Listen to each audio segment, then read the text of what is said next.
Good evening, everyone, and welcome to Mata-Bytes, an online talk show where we answer bite-sized questions on topics that you may find interesting. I'm Jiow, the commanding officer of Punggol MPC, which is probably Singapore's fastest growing residential estate in the last decade. Feel free to watch my introduction video on our Facebook page if you would like to find out more about what I do at work daily. Today happens to be the Mid-Autumn Festival, and there's a verse in Mandarin that goes 中秋团圆, which symbolizes family reunion. In line with the theme, today's Mata-Bytes focuses on family, and especially curated for parents. Fret not if you're not one, because I'm sure that everybody will take away something useful from tonight's episode. So without much further ado, let me introduce tonight's guest host from the Media Literacy Council. He is someone who has trained over 40,000 students and parents, and I must say, is a leading academic on the impact of media on the family, parental mediation, and video gaming. Without much further ado, Prof. Jiow, please. Thank you so much, Gerald. Thank you for the opportunity to be here. I thought I'd start by introducing myself in three broad spheres that I operate in. Okay, so firstly, I'm an academic. I am an associate professor at Singapore Institute of Technology. I typically handle the criminology and security program, as well as the digital communications and integrated media program. And as an academic, I do research, and my research interest is in the area of how parents manage their children's media habits. I've also done a little bit of research into cybercrime as well. So besides an academic, I'm also a practitioner. So prior to actually going to academia, I spent my time working in the cyber wellness arena. So I used to teach in secondary schools on cyber wellness issues. I used to do parenting talks and stuff like that. And ever since, and after I became an academic, I also continued that. So I've also been giving talks nowadays, etc. So when you hear some of these comments or the examples I share, is largely through my practitioner experience as well as my academic research. However, I'm also a parent myself, so I will share some of my experiences as a parent of 4 children, spanning from primary school all the way to JC. And typically, when I give my parenting talks, I typically cover 3 main areas, or what I term as the 3 C's. I talk to them about contact. That means looking out for who your child or the child comes in contact with, talks about social interaction. I also talk about content, what kind of media the child is consuming, what kind of media the child is producing as well. So that covers the area of content. And I also look into context. Context, for example, in what situations should I allow my child time usage, for when, how I do that and stuff like that. So I'm very happy to be here, happy to share my experience as an academic through my research, experience as a practitioner, as well as a parent. So thank you, Gerald, for inviting me here. Back to you. Thank you, Prof. I'm looking through the comments, and it seems like you have a mini fan club in this live show today as well. So just to start the session going, are you aware of what your children are surfing online? Have you attempted physical espionage by peeping over their shoulders to look at their screens? Today's episode is named Parental Guidance, and we will begin by running through some questions that we've received via the QR code on the event poster. So for our live viewers out there, feel free to type your questions in the comments panel anytime. Remember, our program team will get in touch with you on how you can receive one of these limited edition die-cast fast response card. If your question is selected tonight, let me just show it to you. That's how it looks like. So first, we have a question from Mr. Dominic, who is asking, what is the best age a child should have access to social media? And is there a suggested age, and what's the reason for this suggested age? Yeah, thanks for the question. I must say it is a very common question I get from parents as I do my talks and all that. Well, my response is typically a child's age is not the most important thing to consider when introducing them to social media or educating them on social media issues. The parents should assess their children's level of maturity and responsibility to ensure that their children can use their new technology wisely and safely. So this is something that I also practice at home, and I share that with my children. A good guideline would be to see if your child is able to stick to the house rules that you have set for them for their offline lives. So for example, does your child demonstrate responsibility by completing his or her homework without being asked, or goes to bed at an agreed time?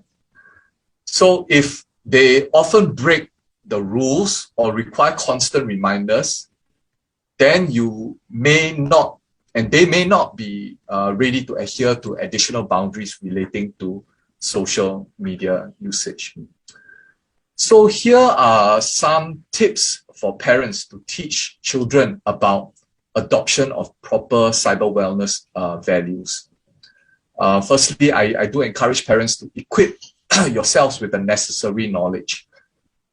Secondly, better to start a conversation before the child starts using smart devices, but it's never too late to start a conversation.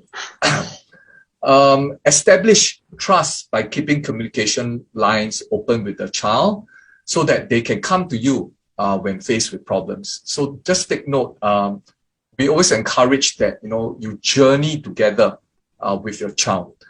Set ground rules and ensure that the child understands your ground rules and decisions. So this is something that I advocate as well. So when I work with my child, I will share with them why I have this particular ground rule. And I typically start off by sharing why I allow them to use the phone. And I typically compliment the child or praise the child because they have been responsible with their, for example, their offline aspect. And therefore I can trust them with their online usage. I encourage parents to use relatable stories or examples to communicate difficult topics to the child regarding cyber wellness. This will help the child understand why it is important. And one of the common things I find when I interact with children is, mommy and daddy ask me not to play with my smartphone during dinner, okay? But then the child will say, but daddy and mommy also do that.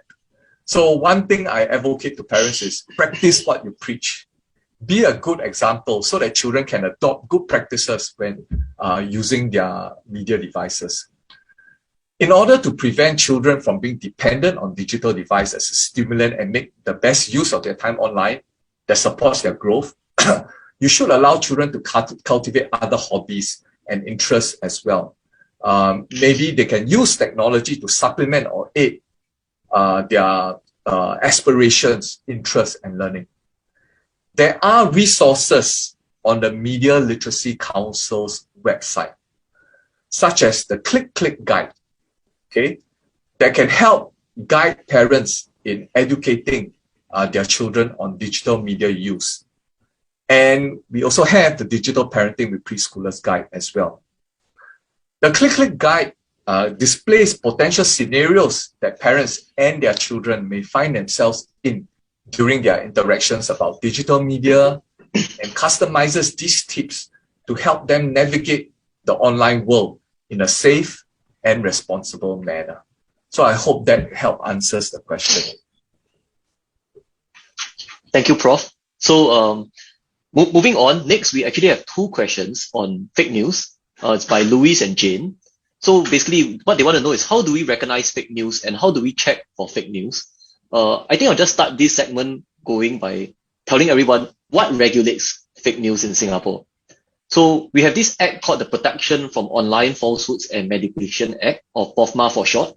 It was enacted in 2019 and prevents the communications of all false statements in Singapore. And any individual found to be guilty under this act is liable for a fine of up to 50,000 or imprisonment of up to 5 years or to both.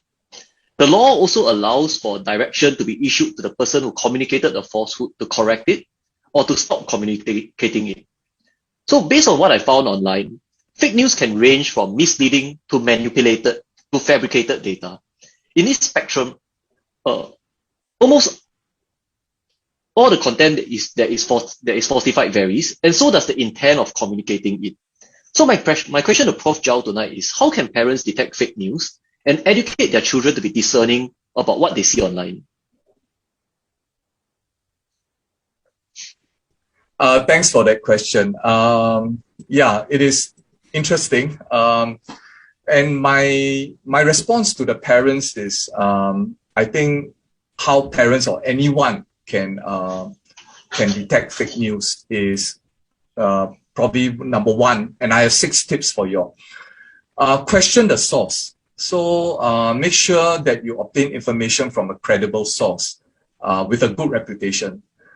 Check the URL to ensure there's not a hoax site or something. Cross-check or verify the information with other reliable sources to just see whether the same story is running as well on all of them. The other thing you can do is examine the pages. Okay, so fake websites often do not have about us or contact us kind of page. They typically have very limited information on them. So if you are unsure, you can also further check the author's background for credibility. One common telltale sign is to look out for the grammar or the spelling mistakes.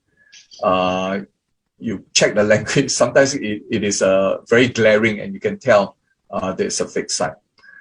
Also read beyond the headlines. Some headlines are very sensational just to attract your attention. Always read through the entire article before forming any conclusions. Now, when in doubt, always feel free to ask the experts. To get help to verify the accuracy of Singapore-based information, you can go to websites such as Factually, and I believe you are able to see that URL over there. Snopes, or you can also write into the Straits Times at st@sph.com.sg. So for assistance to find credible sources, you can also email the National Library Board reference point at that email address that you see. I think what we could also do, and I want to further elaborate on, is also how you can teach or help your child stay smart on the internet. So I have 5 tips for you. Like what I shared earlier, for any parent or anybody in general, teach them how to check the credibility of the source. Okay, so look out for grammar, spelling mistakes, check the URL, examine the about us or contact us pages. Remind the child to use credible sources. So explain the importance of obtaining news from credible sources and news sites, not just through their friends or social media. And I believe that, and it's my experience with my children as well, that in schools, they do teach them some of these credible sites, sources as well. Discuss and come up with a few examples of sources that you can rely on. So, you can share with your child some of the reliable sources that you go to as well. Again, encourage cross-checking habits. Teach them how to cross-check news stories to make sure that the same story is also running in other credible sites. And make sure they develop that kind of habit of cross-checking information. Direct them to experts they can turn to, just like I shared with you just now, where you can turn to for help. And encourage them to avoid sharing unverified news. Help them to understand that unverified information can be untrue. They should avoid posting, sharing, or forwarding such stories that they receive without checking them first. So I thought I'll share how parents can themselves detect fake news or check for some of these suspicious information, as well as help their child do that as well. So I hope that answers that question. Over back to you, Jiow. Thank you, Prof. So as a follow-up question to what you have just shared, I'm just curious, so what do we do if we notice that something that we've shared is fake or inaccurate? Oh, as in, I would imagine in a case where you forward something that or shared Yep. something that is fake or inaccurate. Well, I would imagine that if you are in the first place willing to share this information, and if you are responsible, I would imagine that you want to share the correct information out as well. So if I were you and if I somehow accidentally shared a fake information or inaccurate information, what I would do would be to, if I find out the correct source, I will share it out to the same platform that I've shared the inaccurate one. And this is what I'll encourage my children to do as well. So I guess if I hear you correctly, in the POFMA terms, it will be like being proactive with doing the correction. Yeah, well, I guess you could put it that way, yeah. Okay, if we can just move on, our next key topic is actually on cyberbullying, where we actually had related questions from Dominic again, and this Mr. Lim Jihao. So Dominic asked, what is cyberbullying? And Jihao actually shared that his 10-year-old son likes to play Roblox. I don't know what this is, but I heard it's very popular. And he chats with players in the game. How does he know that the son is interacting well? Is he being bullied? Yeah, so probably you can share what cyberbullying is, like how it occurs. Okay, well, that's a good question, and that's a prevalent thing that I'm also seeing. So let me start by just illustrating what cyberbullying is.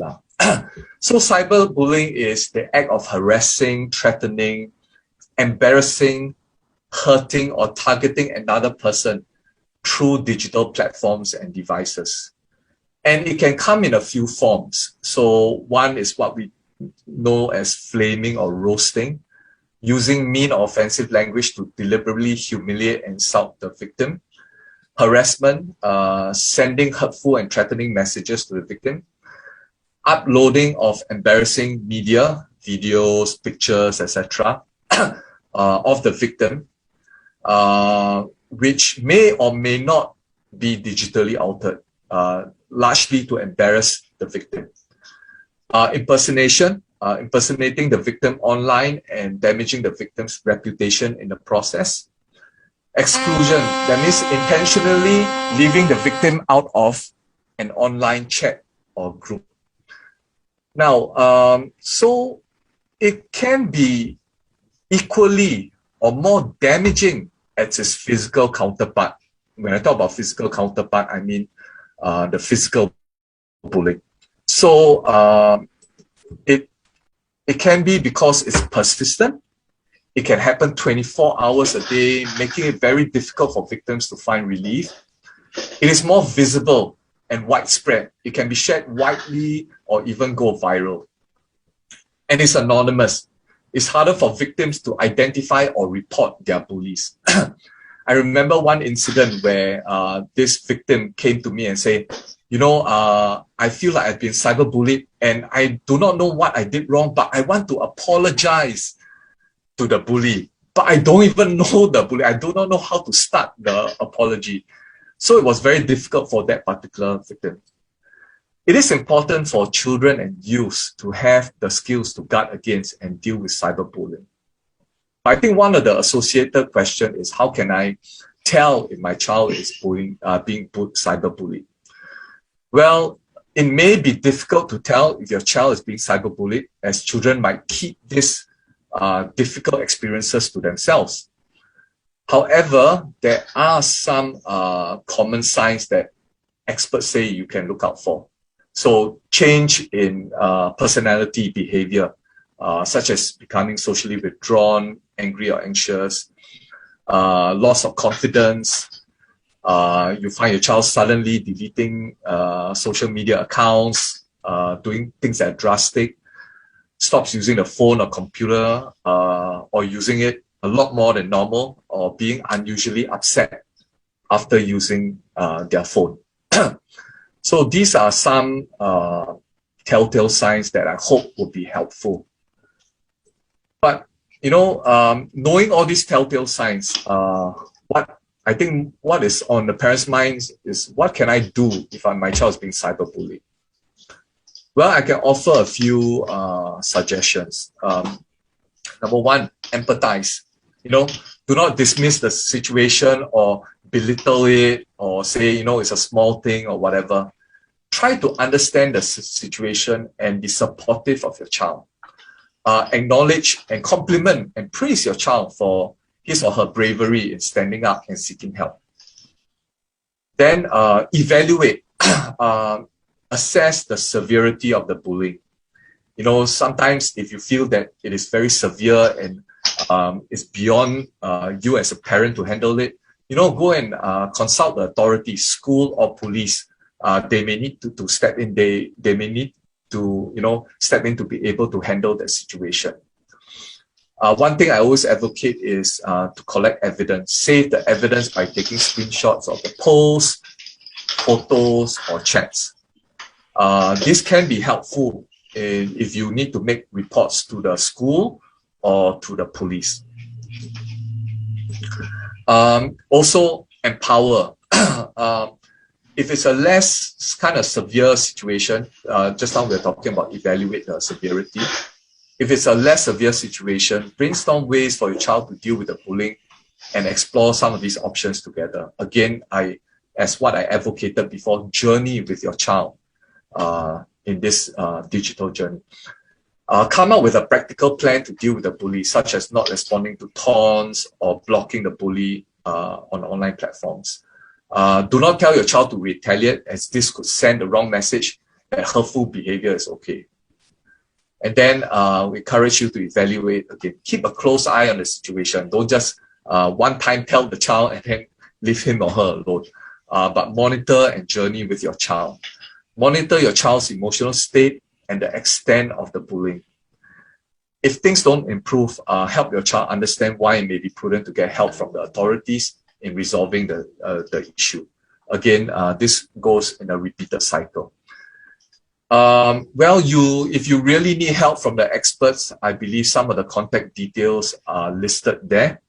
So if your child has been a victim of cyberbullying, which is quite common nowadays, follow the steps that's highlighted. And if you really need help, feel free to contact some of those contacts that are listed there. Thank you. Okay, thank you, Prof. So I think in the next segment, we once again have a couple of questions on how do you stay safe on social media. This question actually came from Aru and Seema.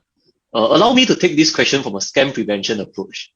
In what we call social media impersonation scams, youths are typically approached via direct messaging on social networking sites. So due to the use of pseudonyms on these sites, your children may be led into thinking that the person who messaged them and asked for their OTP or account password is actually their friend. But if they look closer, they may notice that the message was sent from a spoof account with some very slight variances in the name, such as an underscore or an extra full stop to it. So this is where the larger problem actually begins. We discovered that most children do not necessarily suffer any monetary loss on their own if they could lodge a report with the platform and regain control of their accounts. However, in the meantime, this momentary loss of their accounts, which would range for a few days, could lead to their accounts being used to contact their friends and families. So we call this victim zero, the first in a very long chain of scam victims. Imagine receiving a direct message from your child saying that they need your credit card details to purchase something at school. I guess most parents may not think twice and you may just share the details directly. So next, there are actually also e-commerce scams related to in-game credits or items. This typically takes the form of making bank transfers to purchase items or credits from another user. As these items are transferred through the game, victims will not normally meet to transact because there's no physical item to hand over or to check. So we need to beware that such transaction could actually turn out to be scams sometimes. So last, if you have children old enough to take on part-time jobs, you will need to know about job scams. It was reported just yesterday that more than $6.5 million was lost to this emerging scam variant just in the first half of this year alone.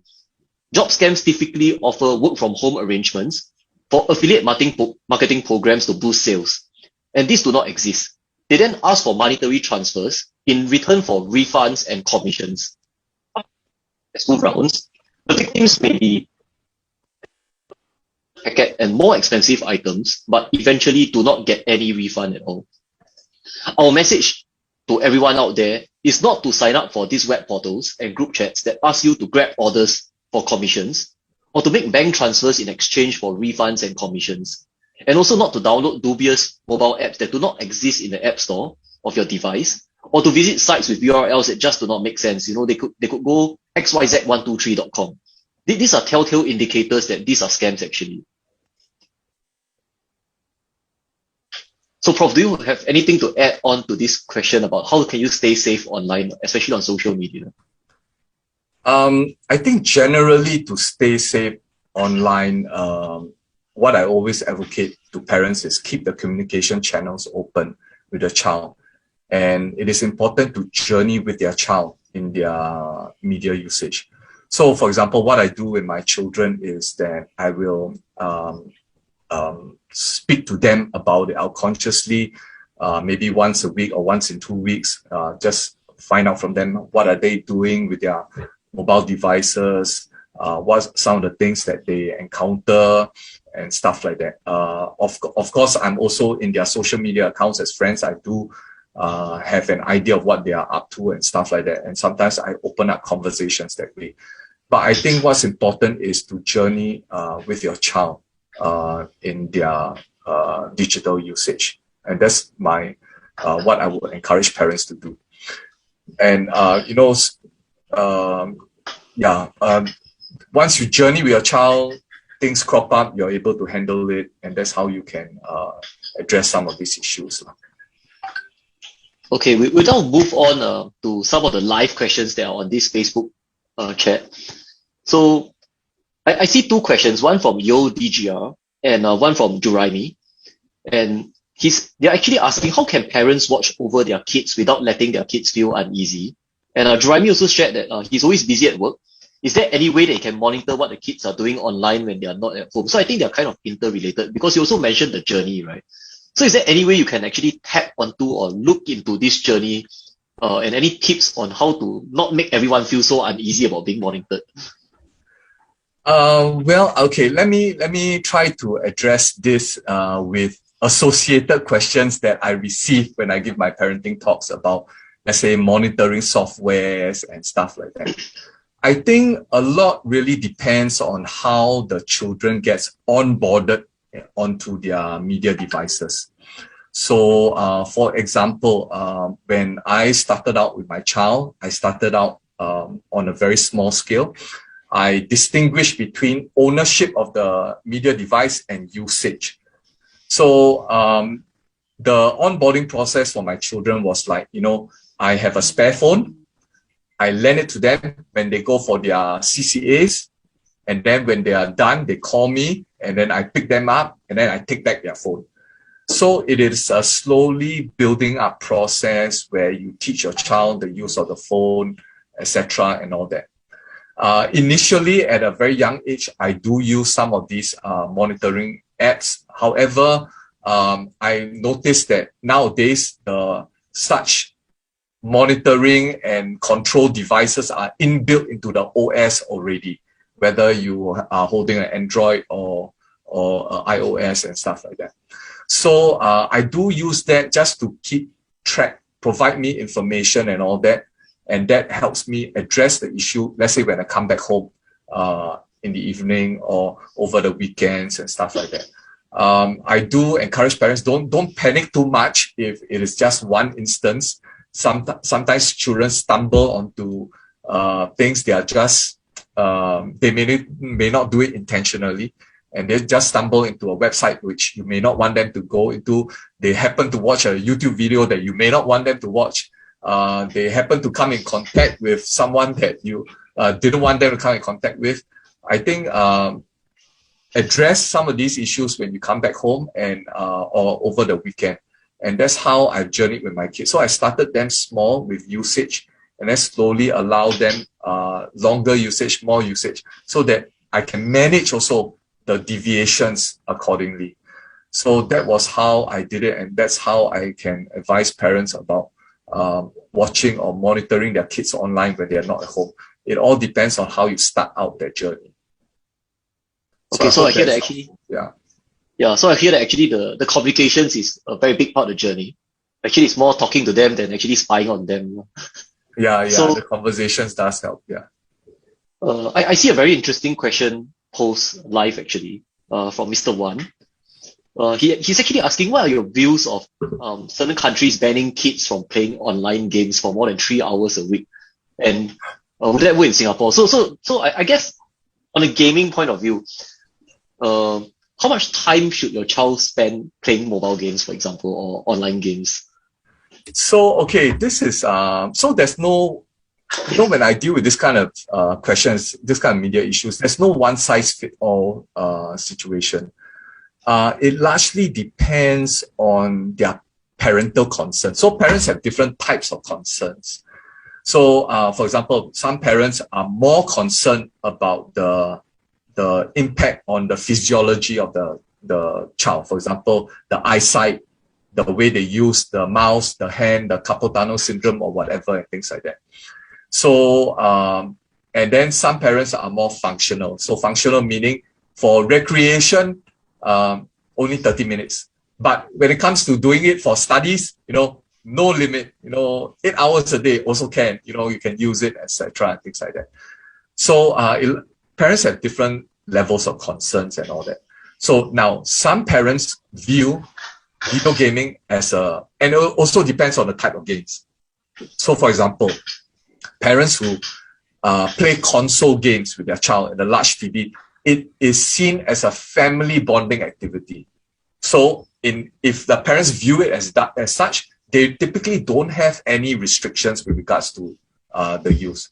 Although they may have some guidance as in, play 30 minutes, rest for a while, relax your eyes, go and drink some water, etc., and things like that. So it largely depends on the concerns that parents have. But typically, from my studies and my interaction with parents, parents are typically not in favor of children playing video games alone or playing video games in an extended period of time or playing video games with people from other countries. Now, this is more pronounced for children of younger ages rather than children of older ages. So it's quite difficult to answer, whether there should be a cap here locally, etc.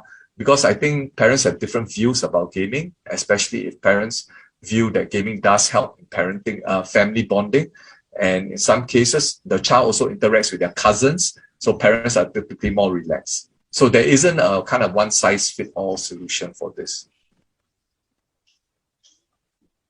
Okay, we'll just take one last question. I think it's from Michael.